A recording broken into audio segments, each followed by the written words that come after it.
አሰላሙ አለይኩም ወራህመቱላሂ ወበረካቱሁ። ከዚህ በፊት አንድ ጥያቄ ቀርቦልኝ ነበር። ዛሬ ደግሞ ድጋሚ ከዚህ ጉዳይ ጋር የተያያዘ ነገር ሲመጣ በጣም ተሰማኝና መናገር ፈለኩ። ከምን ጉዳይ ጋር ተያይዞ ነው ካላችሁ የጠለብ ጉዳይ ከጠለብ ቤት መጥፋት የሚባለው ነገር ጋር ተያይዞ አንዲት ሴት ከአባቷ ቤት ወጥታ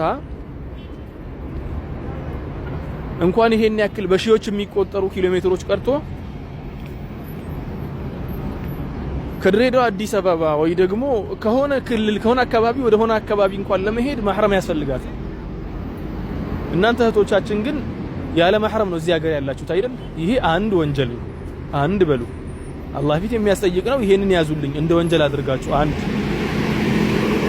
ከጠለብ ቤት መጥፋት የሚባለው ነገር ሲጨመርበት ደግሞ ተቅሪበን 3 4 5 ወንጀል ነው የሚሆንባችሁ።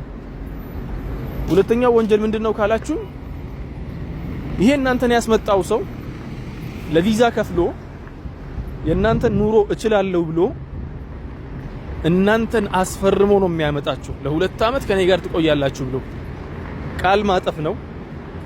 አውፉ ቢልዓህድ የሚለውን المسلمون على شروطهم የሚለውን ሸርጥ ነው። خلاص 2 አመት ከዚህ ቤት ባለመውጣት ነው የምትመጡት። አልወጣም በሚል ነው የምትመጡት። ይሄንን መብላት ነው፣ ቃሉን መብላት ነው። ሶስተኛ ነገር ደግሞ የሱን ንብረት ማባከን ነው። ቪዛውን ሲያሰራ በ2 አመት ነው ያሰራው። መተሽ 3 ወር ብቻ ሰርተሽ ምትጠፊ ከሆነ ከዚያ ጀርባ ያለው ነገር በአጠቃላይ በላሽ ነው የሚባለው። ይሄ ሁላ ነገር እንዳለው ሆኖ ለእናንተ ህይወት ግን በጣም የከፋው ልንገራችሁ። ከዚያ ቤት ከጠፋችሁበት ቀን ጀምሮና ባለ ንብረቱ ወይ ደግሞ እናንተን ያመጣችሁ ሰው የስራው ባለቤት እናንተን በላክ ካደረጋችሁ ቀን ጀምሮ በገዛ ፈቃዳችሁ ወንጀለኛ ናችሁ ማለት ነው። ከዚያ ቀን ጀምሮ የምትራመዷት ሁሉም እርምጃ በጣም በጥንቃቄ ነው የምትራመዷት። ምክንያቱም ህገ ወጥ ናችሁ። ኦልሞስት እዚህ ሀገር ላይ እንደ ሌባ ነው የምትቆጠሩት። ተግባባን? አሁን አንዲቷ እህታችን ያለችኝ ልንገራችሁ እስቲ የሚጠቅማችሁ ከሆነ። ያቺ እህት ምን ትለኛለች? ኡስታዝ ስራ ነገር ከተገኘ ብላ ጠየቀችኝ። የለም አልኳትና በፊት ትሰሪ የነበረው ነገር ስላት አይ ጓደኛዬ እኮ እኔን አናግራኝ ውጭ ላይ ብትወጪ 2500 እስከ 3000 ሪያል ይከፈልሻል። አሁን እኮ የሚከፈልሽ 1200 መሰለኝ የሚከፈላት 1200 ነው። ጉልበትሽን እየበዘበዙ ነውና ውጪ ብላ አስወጣችኝ ጓደኛዬ አለች። እሺ ከዚያ በኋላ ይኸው ከሷ ጋር አንድ ቤት ውስጥ ተጎልተን ይኸው አሁን 4ኛ ወሬን እያስቆጠርኩ ነው ያለ ስራ አለች።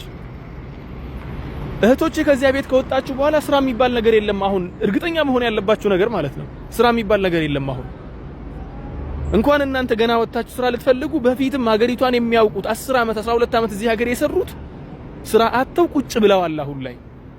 ኦኬ ከዚያ ደግሞ አለፍ ስንል ቆይ እስቲ እናንተ አላህን አትፈሩም?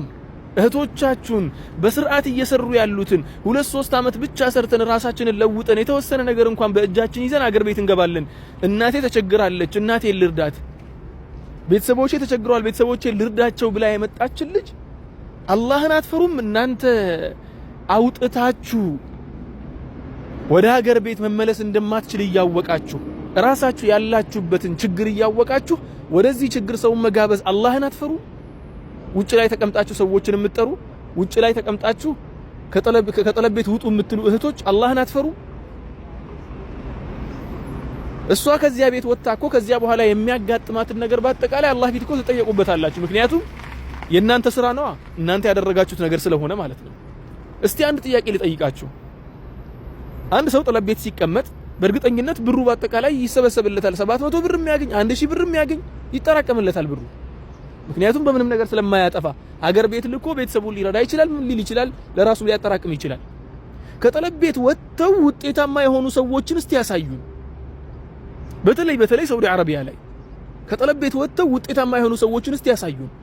እኔ ይሄ ነገር ሲደጋገም ስላየሁት ነው እየተናገርኩ ያለሁት። በፊት እንኳን በሰላም ጊዜ ስላችሁ ሰው ሲወጣ ስራ እንደ ልብ የሚገኝበት ሰዓት ላይ በ3000 ሪያል በ2000 ምናምን ሪያል እንኳን ስራ የሚገኝበት ሰዓት ላይ ጠለብ ቤትን ጥለው የወጡ እህቶቻችሁ እስከ ዛሬ ድረስ መድረሻ አጥተው እየዞሩ ነው ያሉት። አሁን አንቺን ጠርተው ውጪ የሚሉሽ እኮ እነሱ ናቸው እኮ 8 አመት 10 አመት 12 አመት 15 አመት እዚህ ቤት እዚህ ሀገር የቆዩ እህቶች ማለት ነው። አላህን አትፈሩም?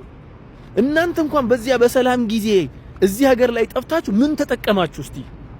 አሁን እንዲህ ኑሮ በከበደበት ሰዓት ላይ አንድ ቤት ውስጥ 10 ሰው 12 ሰው 13 ሰው ተከምሮ የሚቀመጥበት ሰዓት ላይ እንዴት አድርጋችሁ ነው? እንዴት ሆዳችሁ አስሏችሁ ነው እናንተ እህቶቻችሁን ጋብዛችሁ እዚህ ችግር ውስጥ እንዲዳክሩ የምትፈልጉት? አላህን ፍሩ፣ አላህን እንፍራ።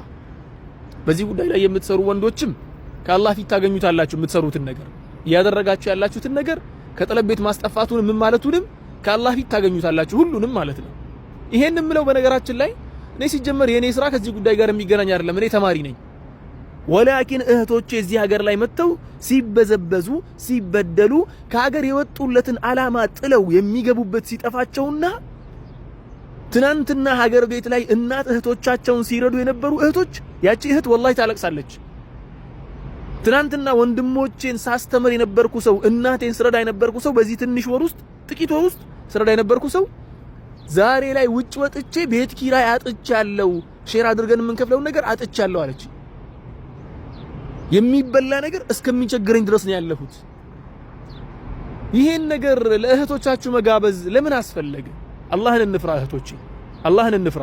ጠለብ ቤት ያላችሁም ደግሞ አላህን ፍሩ። እነዚያ ጥላቸው የወጣችሁባቸው ሰዎች የነሱ ሐቅ ራሱ አይተዋችሁም። ውጭ ላይ ያለውን ነገር ልንገራችሁ። እናንተ እንዲህ የሚጋብዟችሁ ለምን እንደሆነ ልንገራችሁ። ወላሂ العظيم ውጭ ላይ ያለው ልቅነት ብቻ ነው። በቃ ምንም አለመታሰር፣ እንደፈለጉ ወጥቶ እንደፈለጉ መግባት፣ ፈንጠዝያ የሚባለው እሱ ብቻ ነው ያለው። ከዚያ ውጭ ላብር የለም ወላ ማጠራቀም የለም፣ ምንም ነገር የለም። ውጭ ላይ ያለው መዳከር ነው፣ ብር አለመሰብሰብ ነው። ውጭ ላይ ያለው እንደ ወንጀለኛ ራስን እየቆጠሩ በሄዱበት ቦታ ሁላ መደበቅ ነው፣ እንደ ሌባ ማለት ነው።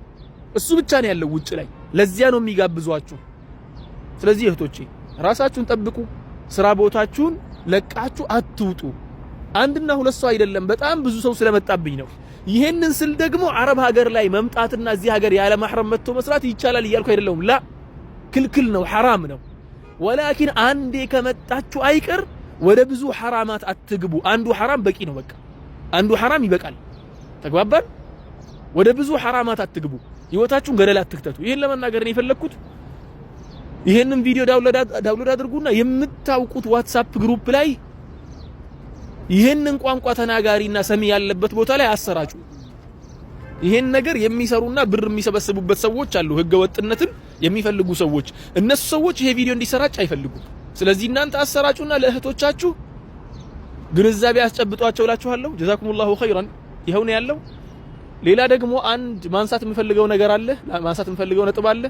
ስለ ድለላ ጉዳይ ከሀገር ቤት በህገ ወጥ መንገድ ደላላ ሆነው ሰዎችን የሚያስመጡ ሰዎች በሸሪዓው እይታ እንዴት ይታያል የሚል ጥያቄ ተጠይቄ ያለው ሰሞኑን በውስጥ በኩል መልሻለሁ። እዚህ መጥቼ እመልሳለሁ ብዬ ያሰብኩ ነው። ኢንሻአላህ ደሊሎቹን ይዤ እመጣለሁ። ጀዛኩሙላሁ ኸይራን። ሰላሙ አለይኩም ወራህመቱላሂ ወበረካቱሁ። ኢስላማዊ መለሶች